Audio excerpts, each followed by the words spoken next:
So, ladies and gentlemen, this is Kennedy Sankara.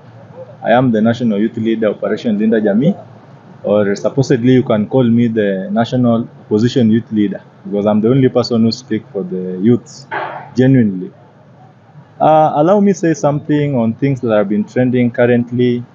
Let me start with the most disturbing issue, that is the high cost of living, the unbearable high cost of living.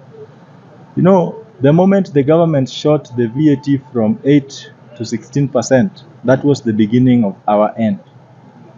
We've seen, the moment cost of fuel goes up, everything will definitely have to go up. As an economist, I will speak from the perspective of production, processing, and consumption.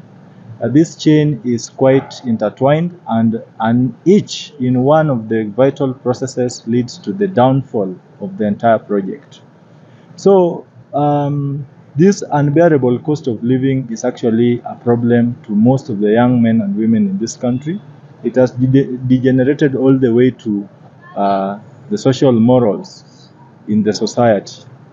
A lot of our men and young women undergo various and filthy social situations that undergrade or reduces their dignity, and this has a long way in the country we are looking up to having, because vijana ndio wenye taifa.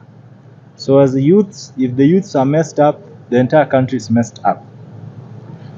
We have also seen a reckless government. You know, in a civilized society where the rule of law is what it ought to be, people like Moses Kuria would have resigned by yesterday.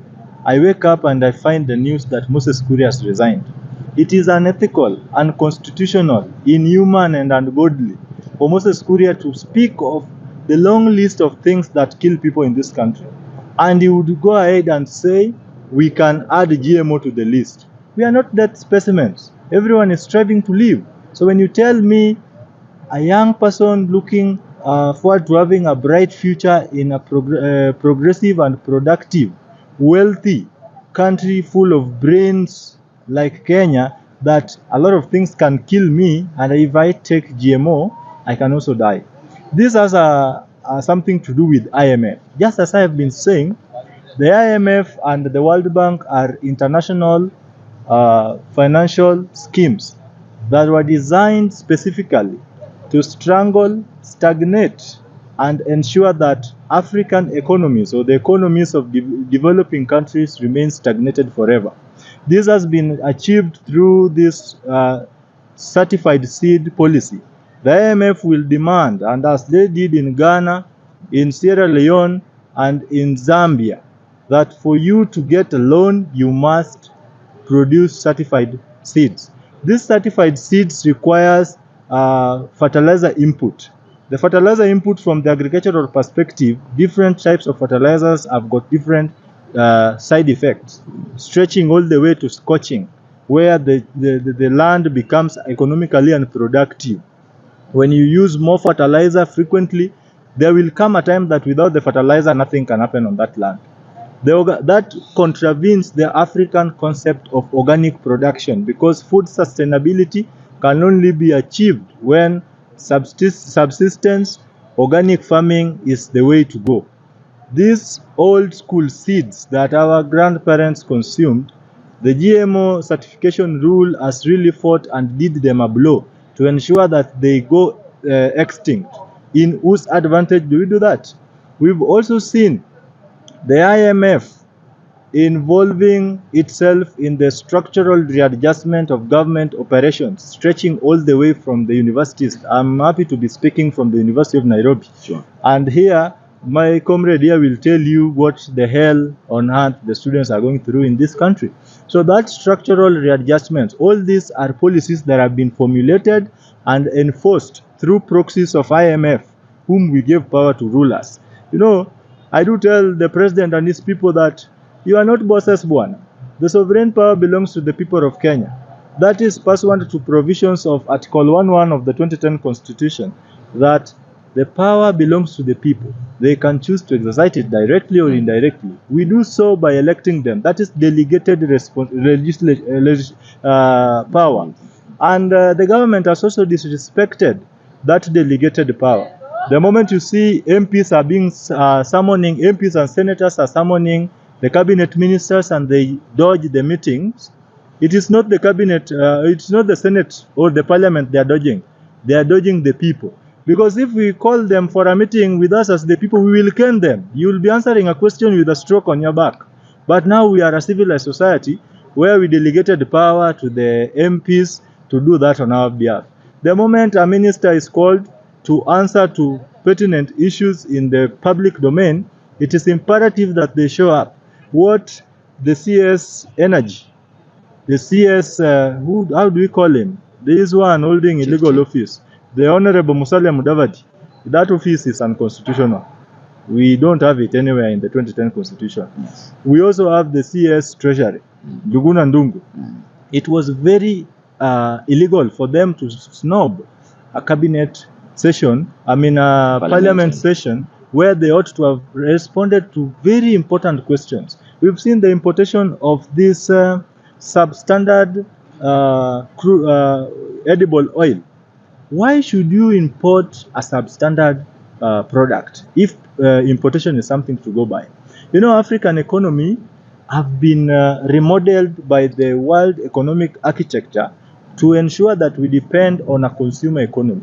A consumer economy is where production is equally fought and ensured that it falls. Then we embark on a serious import economy. Import economy, the moment we import, we pay in dollars. The moment we pay in dollars, the dollar price goes up. The higher the dollar, the lower the shilling, the poorer the economy. Sure. All these things are, you know, people like David Ndii are people who sat in classes with great men and women of this nation or this world. It is imperative that they advise the president in the right direction.